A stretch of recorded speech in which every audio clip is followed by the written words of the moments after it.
Hi, everybody. Thank you for joining me for Wealth Starts Today. How's it going? I am Yvonne, and if you were looking for the spot to talk about saving money for retirement, you are indeed in the correct place. And, before we get started, I always like to do this. I want to ask you, how are you doing? How's it going? How are you faring?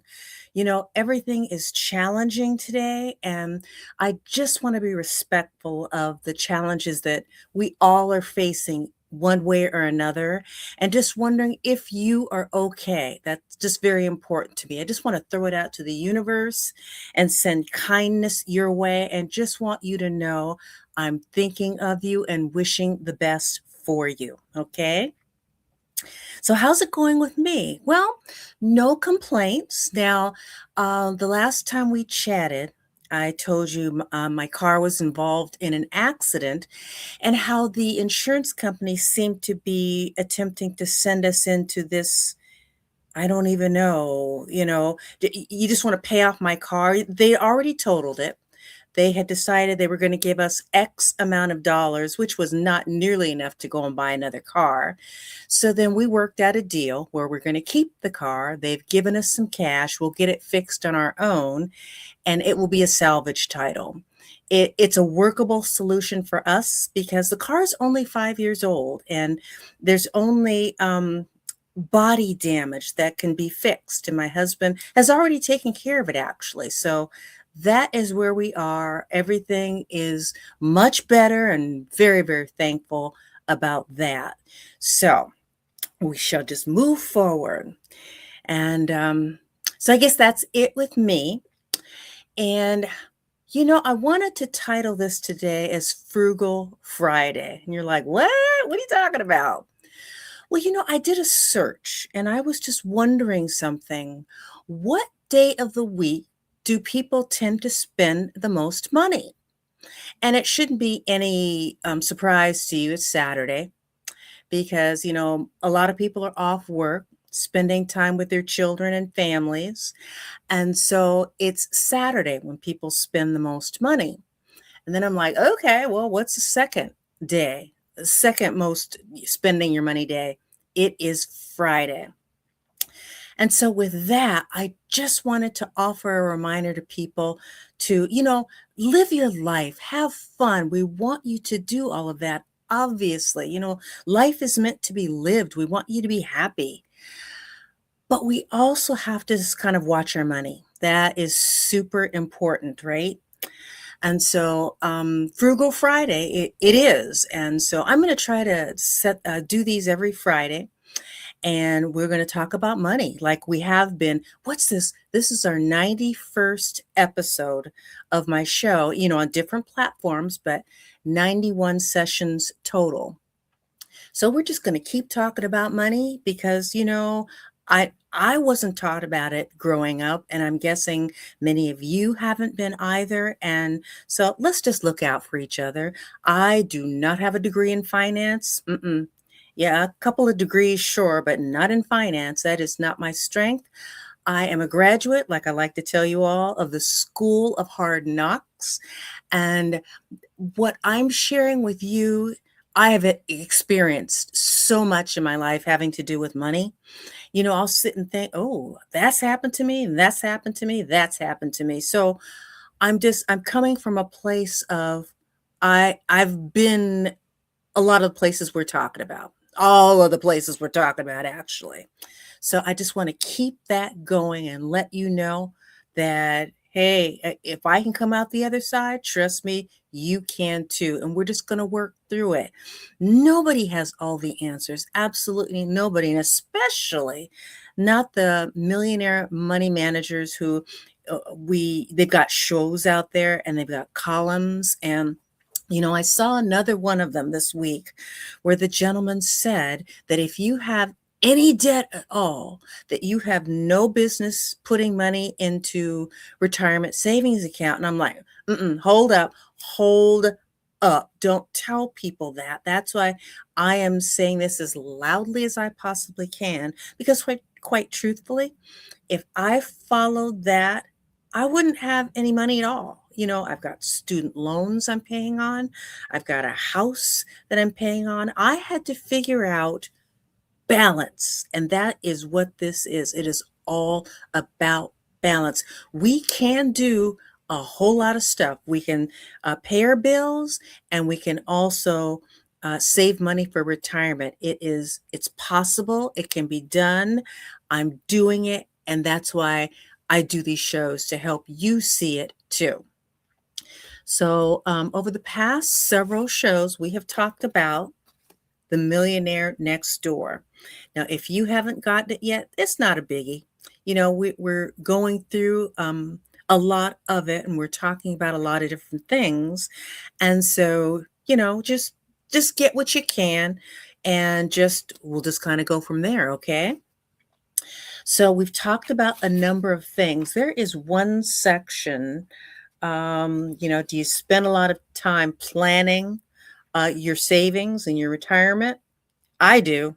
My husband, he'll roll his eyes and go, "Can you stop?" I said, "Because of me, we have money, dear." And he has to laugh because he knows I'm right. I'm not always right, but I am right a lot of the time. All righty. So on page 56, there's a case study about two savers, Sharon and Barbara. Now, I won't go into the details of it, but here's what I'm going to tell you about this. $1.3 million is a lot of money, isn't it? I wish I had it. I don't. And I'm hoping that many of you will save up enough to be able to say, "Hey, I have 1.3 million." Now, what it's talking about in the book about Sharon and Barbara, what it is it's kind of doing a comparison between these two savers. And I'm not terribly fond of doing comparisons. It's not my thing. The way I think about it, we are running our own race, and we're going to get to the finish line when we get to it. And don't worry about what other people are doing, because I have a number of friends who have money. Good for them. I can't count myself in that group, but I'm doing okay. And so we're just going to go with that. So it's talking about Sharon and Barbara. And I can't remember which is which in this story, but one of them is making, say, $60,000 a year, and the other one's making $200,000 a year. They both have savings in the same range, in that 1.3 million. I'm making up the number, but here is what I kind of don't like, because what it is saying is that the saver that makes 60,000, who has 1.3 million, is doing better, so it's saying, than the person who's making 200,000. What the point is, they're saying that the person making 200,000 is not saving enough of their pay. Okay, well, maybe they're not, but it is their decision. That's what this is all about, decision making. And so, should that person be saving more? Absolutely. It's beneficial to them in the end. But, I'm not here to say what you should do. I'm just throwing out there what you can do, what you have the ability to do, should you allow yourself to do it. And so that $1.3 million. Now, let's see. Hold on a second. 1300000. So, conventional wisdom says that if we do a 4% draw per year,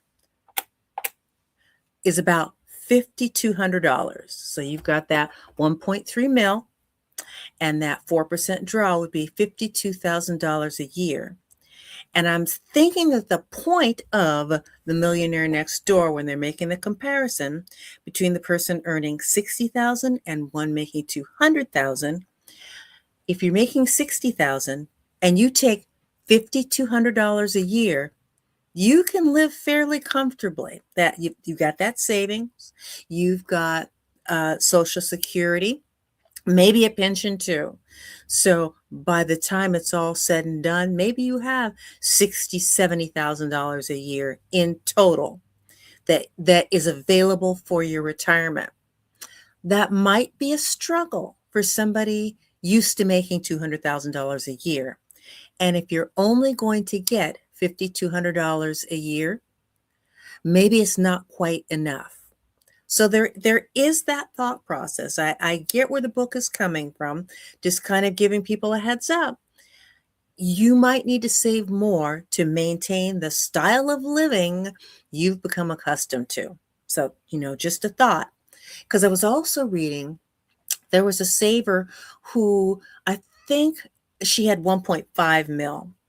And what she wanted to know was buying an annuity a good deal for her?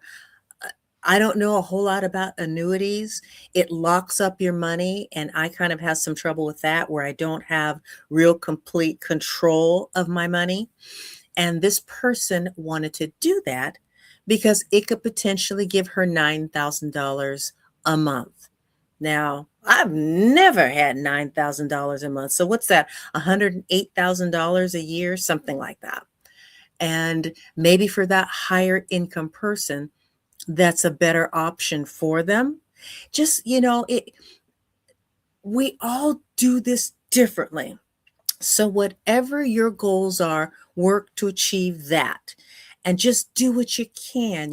I don't want to say to anybody, you're wrong. Never. It's not a matter of right or wrong. It's a matter of saving and taking care of yourself for your future, whatever that looks like.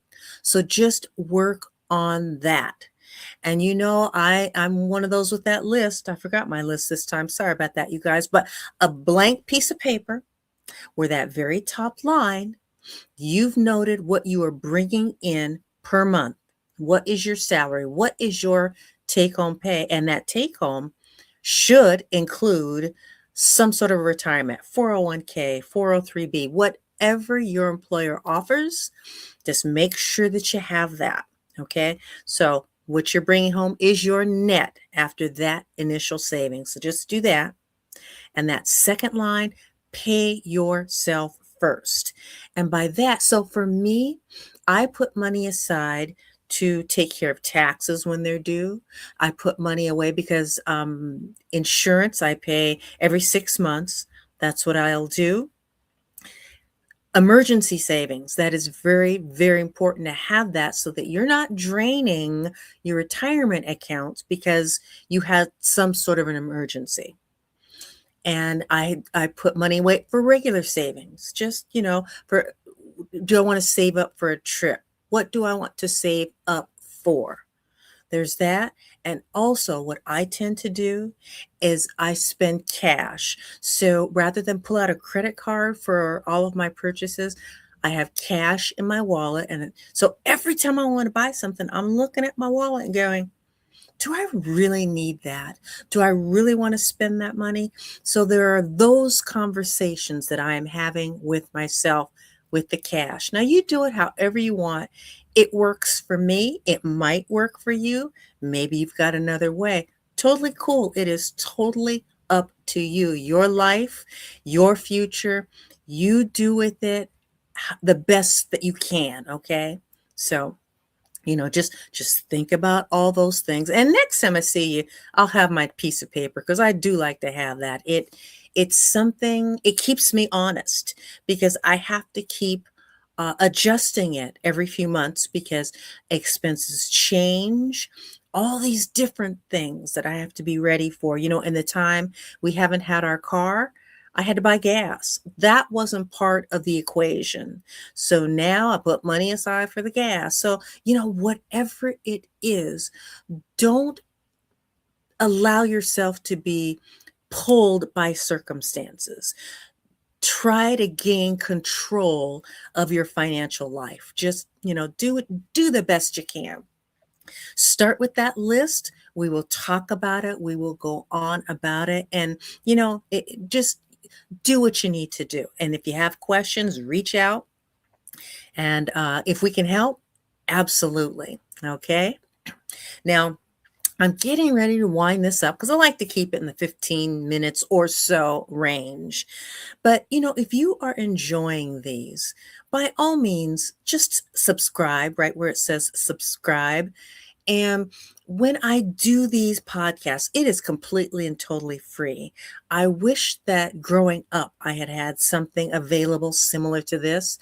I didn't. And I've just picked up information wherever I could. So join the community, if you wish to. And we would just love to have you. I'm just throwing information out to the universe and hoping that it helps someone. That's the whole reason for doing it. I want to help, you know. And with that, I just want to say life is hard, isn't it? We're all struggling with something. And so we just have to be mindful of just sending kindness out to the universe. Do what you can, smile at strangers, say something nice. You never know. Somebody could be some heavy load that they are dealing with, and you being nice to them is the one thing that was good in their day.